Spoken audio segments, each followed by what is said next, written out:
Росія прапанавала іншым краінам СНД накіраваць вайсковыя кантынгенты ў Сірыю. То гэта фактычна значыць, што яны прапануюць нам, у тым ліку беларусам, паслаць сваіх вайскоўцаў туды, дзе ідзе вайна. Вот скажыце, як вы ставіцеся, ці варта нам падтрымаць, скажем, іхнюю прапанову, або адмовіцца? Мое мнение, разве может что-нибудь сыграть? Ну, я бы не хотела, чтобы мои внуки шли воевать. Сирийцы такие же люди. Вопросы нужно выяснять каким-то другим способом.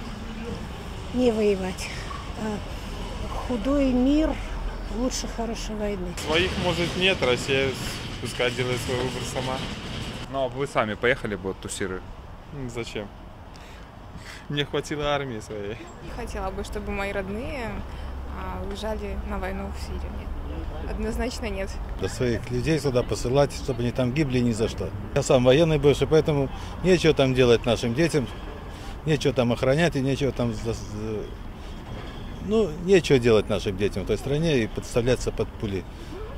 Ни за что. Здесь проблемы, их надо решать, но это не значит, что все должны их решать. Правильно?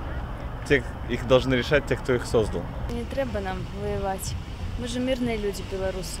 Если учесть то, что мы с ним в союзе находимся, и если у них происходят какие-то военные действия, я так понимаю, мы должны в них принимать какие-то участия. Но здесь идет акцент на то, что мы инициаторами выступаем, а не в качестве защиты. Наверное, все-таки не стоило бы, мне кажется, в этом плане. Я не хотел бы, допустим, своих детей посылать туда. Вот и все. Война, оружие мира не сделает. Столько войн прошли, а, так сказать, мира, жизни хорошей нету. На что ж наши хлопцы будут там? За что воевать? За что? На что нам Сирия? Нам наша Беларусь как жила.